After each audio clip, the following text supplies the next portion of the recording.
We have a mechanistic understanding of reality. The world is basically a big machine, a mechanical machine, kind of like a car but bigger, and it just operates in that fashion. We think of concrete as this, rock solid material, but it's mostly empty space. In theory, my hand should pass through a block of wood, but it doesn't because of some force. Electrical forces. But in magic or sorcery, the attempt is to call God this sort of undifferentiated life energy that I am going to shape and make it into my will. If the world is made up of forces, then what is possible?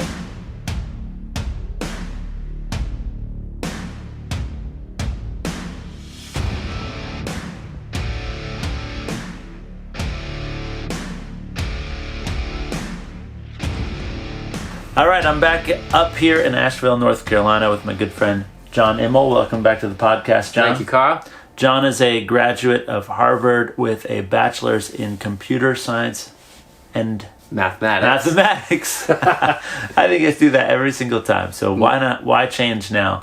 Today we want to discuss what is the world. That's the angle that I'm taking on it, because in doing deliverance ministry, I'm all the time explaining to people what deliverance ministry is, why you might need it, engaging with spirits. And for a lot of people in the West, Christians and non-Christians, it's just we are materialists by default. That's our inheritance. Is material the primary way to understand existence? Some people would say the spiritual realm is what is truly real. So what is it? What kind of place are we living in? All right, good question. You're right that the default position that we fall back into constantly is this idea that the world is material, and we have a mechanistic understanding of reality. The world is basically a big machine, a mechanical machine, kind of like a car but bigger, and it just operates in that fashion, right? And so we're told that it operates mechanically because of the materials and the laws of nature. And if you ask a physics teacher what is the world made of, and they'll say, oh well, matter and motion. And if you know all the motion of things and all of the materials, that you would know the future to infinity, right? And it's very difficult for us as Christians to imagine how exactly would anything operate differently, right? Is it possible for something to move matter or change its motion, right? Is there something that can intervene in the universe and change the course of events, right? And because there are things about the world that they do seem to be laws, like the law of gravity, that we can observe it. It happens over and over again. We base our life on it.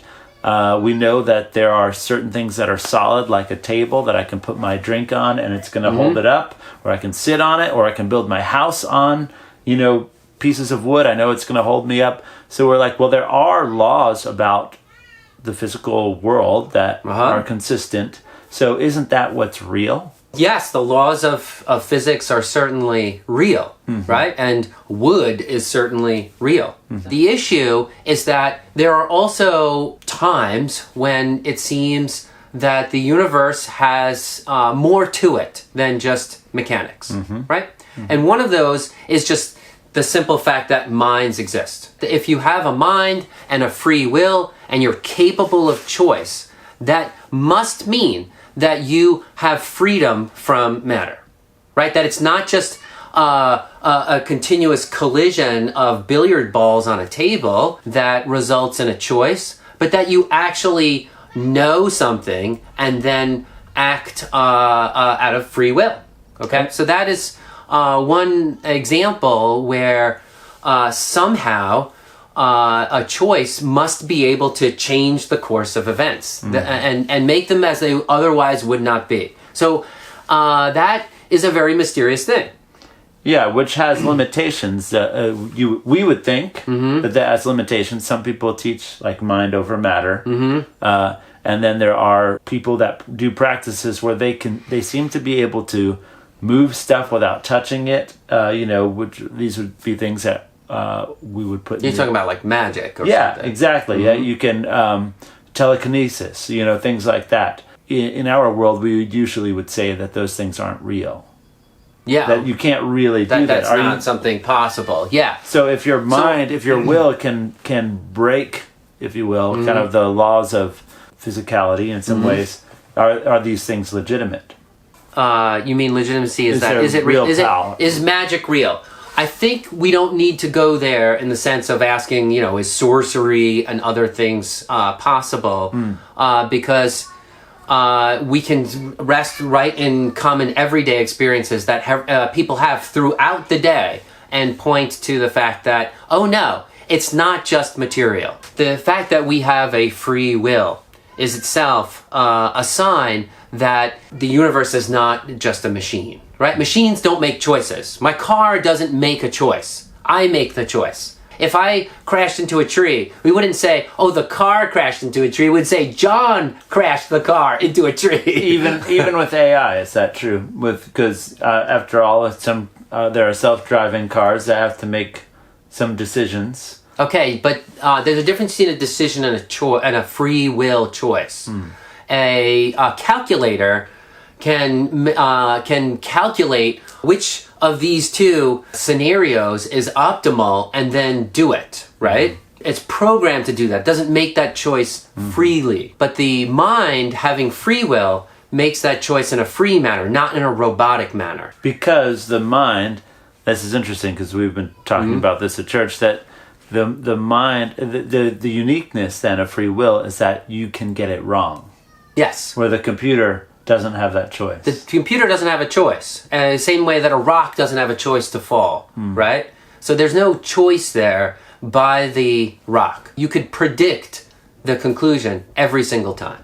So that is the difference between free will and a kind of robotic decision. I write computer software that makes decisions all the time, but it must do that every single time, it makes no matter what, according to the value system that I give it. To it. So I am the cause of what it does. The same way we don't say that the broom sweeps the floor, we say the person sweeps the floor, right? The broom is not involved in the choice to sweep, but I am. And if I was a robot, or if you have one of those little vacuum machines that are those robot vacuums, and you turn it on, it would be saying, oh, well, John made the vacuum clean the floor.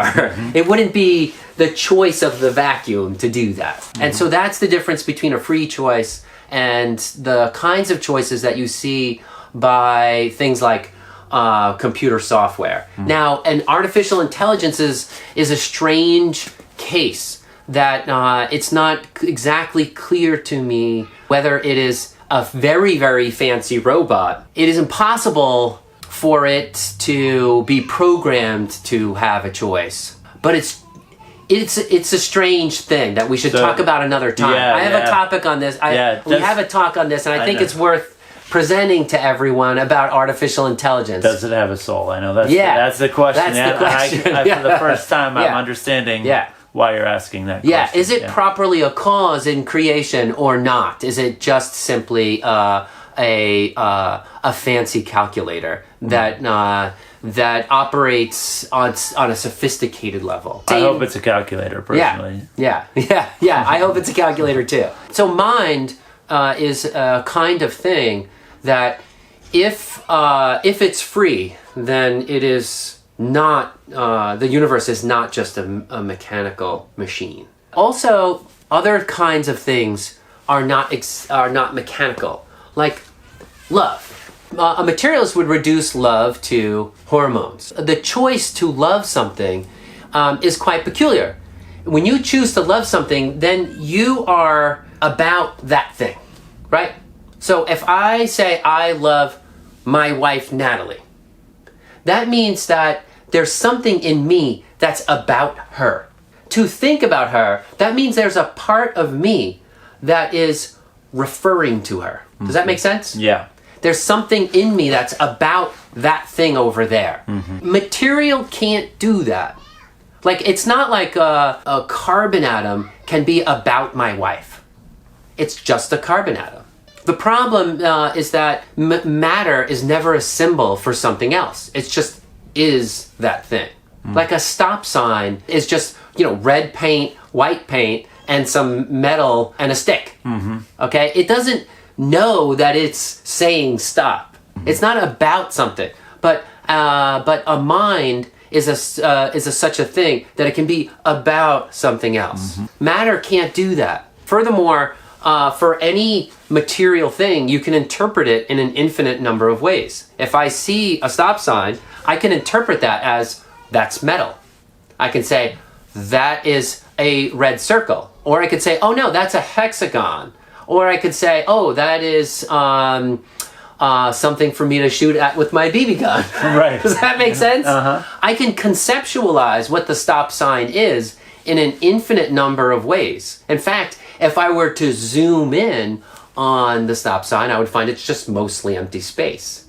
What I argue about the problem of evil, which many people say that's why they can't believe in a good God, because of the problem of evil, but that without the possibility of doing evil, you cannot have love. The existence of free will defies the idea that we're only material. There's no love without choice. Right. I have to freely choose to love something. Otherwise, if it's a robot, it's not real love. Like try this.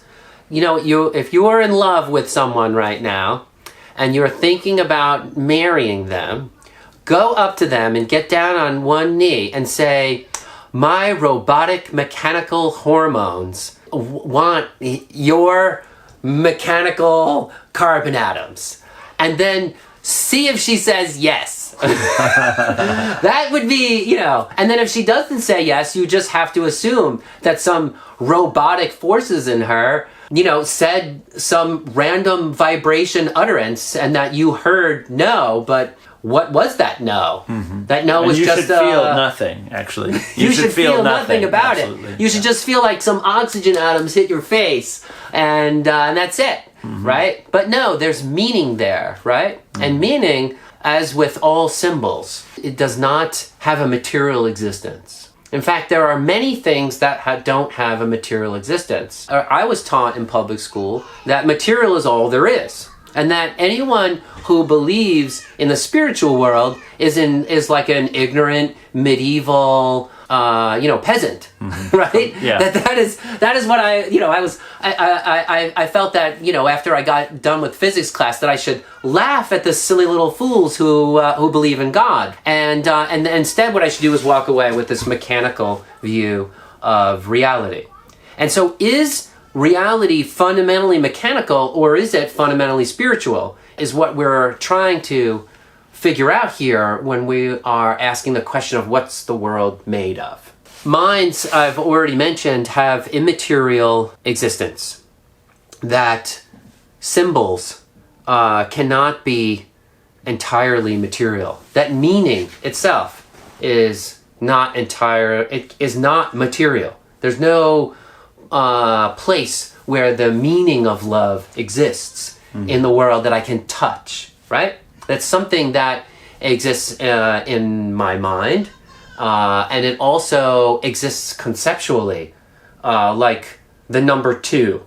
The number 2 is an example of something that exists but does not have a material existence. It's a concept, more like a thought. So we have things like love, meaning, thoughts that have immaterial existence, but we can also look at things like forces. Think about something like gravity. It's a pretty incredible thing that we have the force of gravity. In fact, the force of gravity is responsible for shaping most of the universe, right? So if we want to leave the abstract world of the mind and get to something really tangible, we can talk about something like gravity, and we can ask some natural questions. What kind of a thing is gravity? Well, we say it's a force. Is that material? Right? If material is all there is, we should be able to point to the forces of nature, that they are somehow material, that they don't have a spiritual action in any way. How do we account then for the sun reaching across millions of miles of empty space and moving the Earth and keeping it in an orbit? Right? The Earth orbits around the sun. somehow the sun manages to reach out all the way across millions of miles and pull the Earth towards it. Is there a rope attached, a material rope?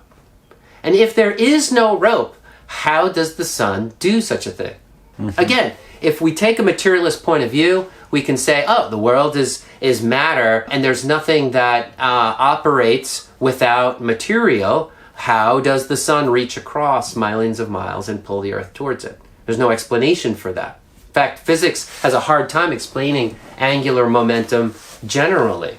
If you put two magnets on a table and in the right orientation, they will pull themselves together or repel each other, but there's no transfer of material there. So that's an immaterial operation. How is it that our universe has immaterial operations in it? How is it that something can move something else without touching it? You tell me, because that's why I have you on this podcast. Well, the point is that if there are such a thing, we should immediately, come to this conclusion that there's more there than just matter and movement. Like the old idea of Newtonian physics is that reality is a bunch of billiard balls on a table and they're bouncing off of each other and creating the illusion of higher order structures existing, right? That's what we're told. But the problem with that is, how do things change their motion? Something's moving this way and then it starts to move that way. How does that change happen? There has to be a will involved. There has to be a force that moves it. Nothing changes motion without a force involved. So, but these forces are funny things because they're not made of material and they're not made of motion. So we would conceive of the universe as matter and motion and force. But two of those things are not material, motion and forces. Only one of them is material. And is it? And is it really? You keep jumping to the punchline. It's my favorite part. It's my favorite part. Let's talk about something that we all heard of, the Empire State Building, right? And if we're going to take the materialist point of view, we're going to say that is a big hunk of material. Thousands of feet tall, was the tallest structure in the world for many years. You can imagine, very difficult to lift it. An object of immense size. If we were to ask ourselves how much of the Empire State Building is material by volume, right? If we were to take all the material in the Empire State Building and measure its volume, we'd be like, wow, that's a huge chunk of material, right? That's what our instincts tell us. It turns out that the opposite is the case. And the reason for this is that atoms themselves are 99.9999 with 29% empty space, right? This means that there's 0.00001 of the atom's volume is material. Now, that's almost like saying nothing at all. It's almost like saying nothing at all. I'll give you an example of the scale here. If you were to magnify an atom to the point where a proton was a grain of sand, hydrogen atom is one proton and one electron, right? Then electron would be a football field away. So imagine a sphere the size of a football field around a grain of sand. That is the scale that we're operating at here. Now that grain of sand has the ability to hold the electron in its orbit, even though it's a football field away. There is no material rope between the proton and the electron, yet nevertheless, it pulls it towards it. How would the proton hold the electron to it? Does it shoot something at it? There's no rope attached. Does it shoot something at it and say, move towards me? Normally, if you shoot at something, it moves in the opposite direction. Like if you take an arrow and you shoot the arrow at the target's likely to fall backwards, not towards you. How does the proton get something that is a football field away to move towards it? So we have this almost infinitesimally small bits of material with vast empty space and these tremendous forces between them. So if we want to say on the atomic level what an atom is, we would be more inclined to say it's force, not material. So we just have to tweak this around in our head, because we're used to thinking of a carbon atom as, oh, well, that's like a little bit of material. No, it's a little bit of force and an infinitesimally small amount of material with it. Does that make sense? It sounds like it's so small. To me, it sounds like non-existence, because it's just like the closer you get, the farther away it gets, it seems. You keep jumping to the punchline, Carl. It's okay, we'll get there. All right, so now we're back to the Empire State Building, right? Okay. We have 99.99 with 29% empty space and an infinitesimally small amount of material. If we were to take the volume of all protons and all electrons in the Empire State Building and put them in a beaker and measure its volume, it would be 1 teaspoon. The point here is that all the matter of the Empire State Building collapses to a teaspoon of volume without forces. Again, we have to reprogram our minds because we were taught an error, essentially. When you close your mind and think about the Empire State Building, you should think, these are immense forces, not that is a hunk of material. A big question for me, and this is maybe not to take it too far afield, but it's why were we programmed that way? And isn't it so that other forces can manipulate the world according to their will? Yeah, if you start seeing the world as just a machine and a mechanics, you are no longer this free, noble being. You're just a product of your desires, you're a consumer, you're a... And might is right is what becomes the default thing. Mm-hmm. So if there is no other will behind the material and you're describing matter as a force, then I can become that force that manipulates the world according to my will. If you take away people's core, which is the truth that they know in their hearts and stand solidly on, you can do anything you want. Mm-hmm. Mm-hmm. So if you undermine and give people a sense of reality that is just totally a superstitious error, right? Like the idea that the world is a mechanical kind of thing, then you open the door for any kind of lie you want. Mm-hmm. You've taken away the source of their truth. Just the reason I bring this up is that in dealing with the problems of the world, we're always dealing with a form of witchcraft, that there are forces trying to manipulate the world's resources to their ends. Like absolutely, Jesus taught us to pray, "Thy will be done." Mm-hmm. Witchcraft says, "My will be done." And we can trace that force to death itself, right? Yeah. That it is the fact that we have imperfect, corruptible bodies that die, that pressures us into manipulating others to get what we want right now. As fast as we can, yeah. So if death is the ruler, and it is the ruler of a mechanical world, then every man is a manipulable man. So it just gives a little bit of a framework for why the Western world programmed its people to think in this way. Because we thought we could, through scientific means, through laws, we could manipulate the world into our perfection as we wanted to. So back to the Empire State Building. All right. Empire State Building. Is it a big hunk of matter, or is it mostly forces? And I would challenge that because there's such an infinitesimally small amount of material in the Empire State Building, that it's better almost that you think of it like a foam or like a scaffold, right? That if you know what a foam is like and you zoom in on it, it's basically a foam is mostly air, and there are these little lines between it where that it maintains its structure. Even if you saw foam in front of the waves in the ocean, so if you saw bubbles on top of bubbles on top of bubbles, what you see is it's mostly air, and there's this tiny bit of connecting material. Now in the case of the Empire State Building, there's no connecting material. These are just forces. It's not like the atoms touch each other.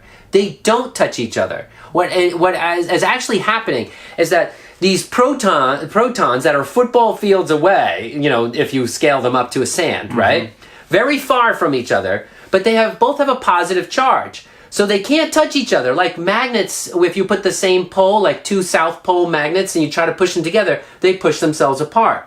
Well, for the same reason, atoms can't really touch each other. Now, they do touch each other in the sun, because the sun is a fusion reactor. So in the sun, there's enough gravitational force to get those protons to fuse into each other and have, instead of a hydrogen atom, now you'll get an atom with 8 protons or 10 protons in it. You'll get these, heavier atoms. That's only because of the intense pressure that's there. But in something like the Empire State Building, there's not enough pressure. Those protons stay far apart from each other, and there's just a nothingness between them. But somehow they hold together. Somehow it holds up the whole structure together. It's a powerful structure. It doesn't fall down in the wind. We think of concrete as this, rock solid material, but it's mostly empty space as well. It is just, it is literally atoms that are not touching each other, kind of like, almost like on a little spring, but there's no spring there, and that's the structure. So one thing I heard you say before is that, if my hand is 99.99999% empty space, and a block of wood is 99.9999% empty space, my hand should be able to pass right through it. Yeah, there's nothing stopping it. I mean, it's statistically impossible for any part of you to literally hit one of the other parts of the Empire State Building, right? So you should just walk right through the whole building, or fall to the center of the earth for that matter, because it's a tiny, tiny bit of material and a lot of force between it. When you say, what is the world made of? It's better to think of the world as structure, not material. Force is between things rather than the things themselves, you might say, right? That's a little bit of a mind twist, but I'll tell you why it's a mind twist. Because you were programmed to think about the world in the wrong way by people who wanted you to think it was a robot.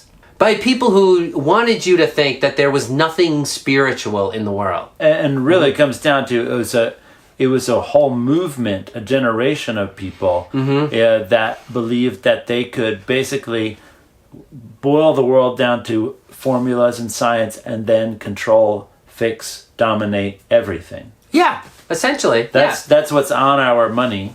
The founding fathers believed we were living at the cusp of a new world, like a whole, like that the old world was in the Dark Ages, and through science and the Enlightenment, we were going to fix everything and build utopia. Yeah. The problem is that when you say utopia, you're automatically implying that there's some value standard somewhere. If the entire universe is made of protons and electrons and that's all there is, what makes one configuration into an Empire State Building any better than a mountain or a rock or what makes health better than sickness? What makes health better than sickness? You'd have to have some kind of standard. Well, then you're back in theology land. So better not talk about standards. In theory, my hand should pass through a block of wood, but it doesn't because of some force. Electrical forces. The protons get too close, meaning they get within a football field away. And the proton says, no, don't come any closer. But it doesn't say anything, really. It just happens due to forces. Right. Forces which are not material. Forces which are not material. So when someone is doing martial arts and they take a cinder block and their hand passes through it. Well, they're breaking it then. Right. They're not just passing through it in the way that Jacob Marley's ghost passes through Ebenezer Scrooge's door. Okay. That's what we're talking about. So what's the difference in that? Because I want to know that, because martial arts is one of those things that it's like a lot of people believe that it uses occult powers or illegitimate forces to accomplish. It's no different than Western sorcery. The idea behind sorcery is that you can somehow take pure life force and use it and bend it to your will. Normally, what happens is that we bend it to God's will and if we don't, we destroy ourselves. And I'll give a case in point. If you were to go up to the Empire State Building and walk off of the top floor off into empty space, you would quickly find that God's will is that you drop and splat 1,500 feet below, or however tall the building is, right? So we are the ones that are bent to the will of the Father, and we can use our free choice to rebel, but it is a self-harming rebellion, right? But in magic or sorcery, the attempt is to call God this sort of undifferentiated life energy that I am going to shape and make it into my will. And that is why you immediately see that is an upside down turning of reality. What if I determined, though, that it would be helpful, beneficial to break through a piece of cinder block with my hand, for whatever reason? Well, breaking through it is different, because that's using mechanical forces, not sorcery. But this, in the usual way of things, this hand, the forces with this hand are not powerful enough to go through the forces of the cinder block. What they are doing there, my understanding there, is that they are so concentrating all of their muscular and physical energy in such a concentrated point that it is able to split it. So I don't somehow moving the force, if you will, of other parts of their body into their hand. Yeah. But that's normal. Like I mean, a baseball player, will use their whole body to hit the ball. You're not just using your hands, you're using your arms, but you're also throwing your weight and everything. So my understanding is that is not a magical act, but that it's a mechanical act. Now, that doesn't mean that there isn't other kinds of magic. Moving chi is what they would call it. And chi, or prana, or elan vitae, depending upon whether you're talking, Western sorcery, Indian sorcery, or Chinese sorcery, is going to have that ilk. So like telekinesis, of like, I'm just going to somehow send my force over to that table and move. That's what a sorcerer would attempt to do, yes. I'm just breaking that down, though, in a kind of scientific way. If the world is made up of forces, then what is possible in that?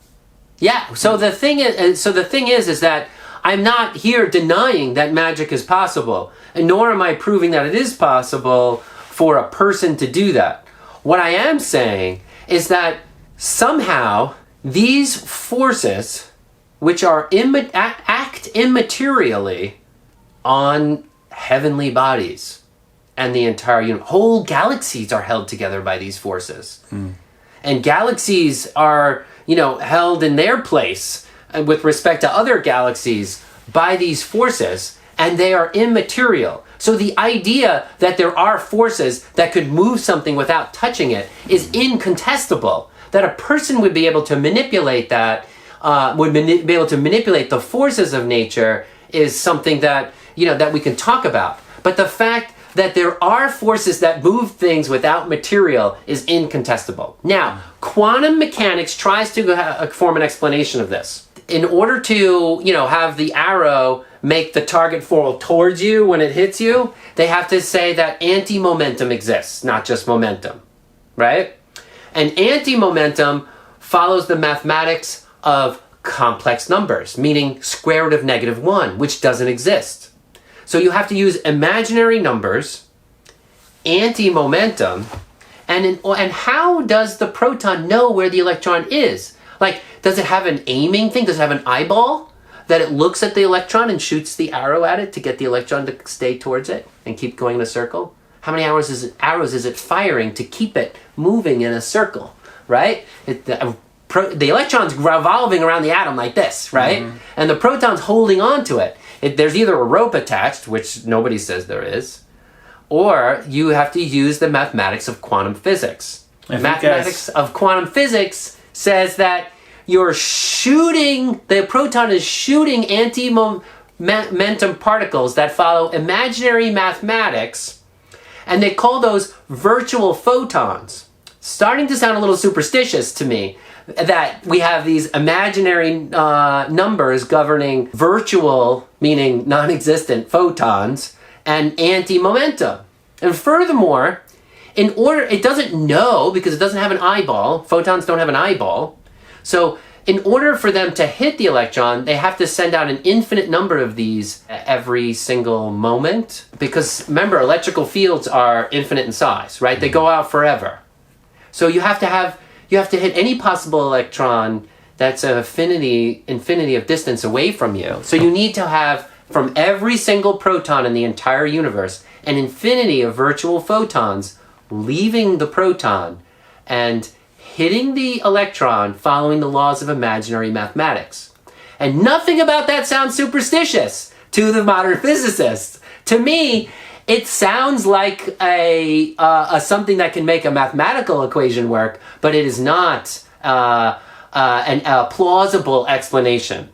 To me, it seems much more plausible. And in fact, even those virtual photons, in order to have anti-momentum, they would have to have a force associated with them. In any case, the far more plausible explanation, the least superstitious answer to this, is that forces are simply do what they do immaterially. That somehow there is a being that makes those forces do what they do. It has to be a will. It has to be a will. It has to be a will doing it. If it were possible, even in theory, for an infinite number of photons to leave it without the proton losing its matter in the process, right? It has to do all that without losing anything because it doesn't weigh less every second. Each one of those particles would be subject to the same conversation as we were having about the proton. How does that little particle communicate its tiny packet of energy to the electron? And then it would have to send a littler particle to... Anyway, you end up with an infinite recursion. Yeah. And what's called in mathematics an infinite recursion. Yeah, I wanted to say earlier it sounded like some kids were trying to get in the door or something, but that actually was my brain breaking. It was a little ways back, and I think it broke. To summarize what you've said, the world is held together through force. Mm-hmm. And that force has to come from somewhere.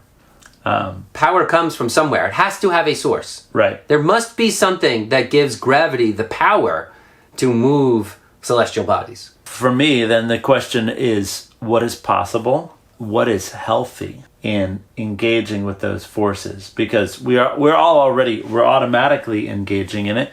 You know, the Bible says that we are image bearers of God, that we have authority, that we rule and reign. The Bible says that we're kingdom of priests to our God, and a king and a priest, they have an agenda, they have a job to do, they have authority to do it. And I guess it bends my brain to think about what is possible, because I think there is a whole realm of people with malicious intention who have known that the world they've explored the way the world works in a way that they have not revealed to a lot of other people. They have not revealed it to the kid in elementary school. Yeah. But they're exploiting it.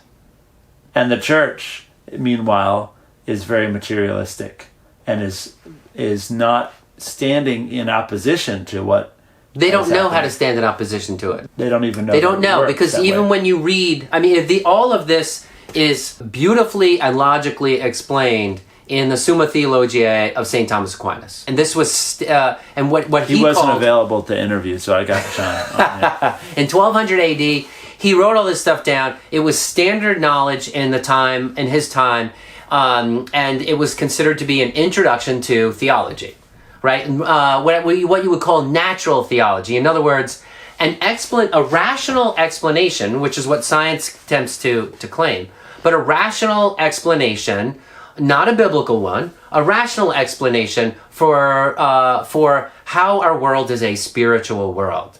And he does that very successfully.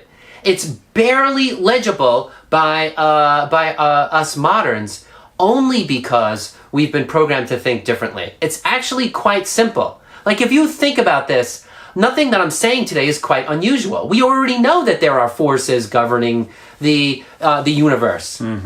And we know that those forces are immaterial beings. Okay, so here we have immaterial things, forces, that are controlling the universe. That is what the medievals told us. They told us that, and they said it was 7 celestial spheres wrapped around the earth, and the earth was the center of the universe, right? But nevertheless, they believed that there were 7 celestial spheres that surrounded the Earth and governed it. And these were immaterial bodies that were responsible for all cosmic forces. Okay? So they didn't have telescopes. They didn't have microscopes. They got the location wrong. But they did not get the logic wrong. Mm-hmm. The logic is still the same. That there are immaterial, you might say, spirits, gravity, electromagnetic forces, strong and nuclear force, even mass itself. I don't know if you have checked up on modern physics, but these days weight is defined as a perturbation in a Higgs field. That something has weight because it interacts with a Higgs field. Not that I never even heard of a Higgs field right now. Weight is not. I would have thought that was like a flavor of ice cream at the store. You give me some of that Higgs field. Exactly. So that our universe is governed by 7 quantum fields, right? Which are themselves need a power source to do their work. Not ultimate beings here. I'm not talking about these forces as ultimate beings, but they are acting without material bodies. The electromagnetic field, according to quantum physics, it pervades all of space, even where there's no thing, no body. 7 forces of nature that modern physics outlines as controlling all material. And that is how we want to think about it. And it's interesting to me that it was the same number in the medieval age. Mm-hmm. They also thought it was 7. Mm-hmm. Somehow 7 seems to be the number, right? Yeah. That hasn't changed. But that there are these immaterial forces that act across millions of miles of space, and that's what controls the universe. That is no different from what the medieval conception of the world was, except that the medieval conception understood that in order for a force to act, there must be a power source. You have to... That's something that our modern age does not acknowledge. It does not accept. You have to plug the field into a power source for it to do something. Mm-hmm. That gravity can move the whole Earth. Oh yeah, how long... you think of how many gallons of gasoline you would have to buy to drive around the Earth. How about moving the whole Earth effortlessly at millions of miles an hour, right? And then changing its direction as it goes, right? To me, the right way to think about the world is still the medieval way of thinking about the world. It turns out they may not have been as dumb and ignorant as we think that they are. Yeah, exactly. They just, their leaders didn't have the same propaganda machine that the modern technology has. Mm-hmm. We were told, again, that material is the basis of reality. That when you close your eyes and you imagine what is real, well, something I can touch, something material, that's what's real, right? And the challenge that I'd like to offer is that, no, it's when you're looking at immense real structures like the Empire State Building, you're looking at forces. And those forces are acting without touching. Right? That the atoms are not touching each other, but they're held in place by immaterial forces. Right? And there's another point to say on this matter. If you look at material and ask what it is, a chair. A chair is made of wood. And then you have naturally going to ask, well, what is wood? Oh, well, wood is carbon, hydrogen, oxygen, nitrogen, the organic molecules. And probably a bunch of other trace stuff, right? So then we naturally ask, well, what are those things? What's a carbon atom? Oh, well, a carbon atom is protons and electrons. Okay. But that's the same answer no matter what you're talking about. So if we were to take a materialist worldview, we would just have to say, well, everything's the same. All right. It's protons, electrons, neutrons. That's all we got. Okay. That's a wrap. That's the simplest conversation in the world. The problem is, that's incredibly boring view of the universe, and also one that every single person knows is exactly false. When I look around me right now, I see many things that are not just protons and electrons. Yeah. Carl, sitting next to me here, has a unique nature, a uniquely created person. Is he just a bag of electrons, protons, and neutrons? Don't answer that. Now we might say materially, yes, that's what he is.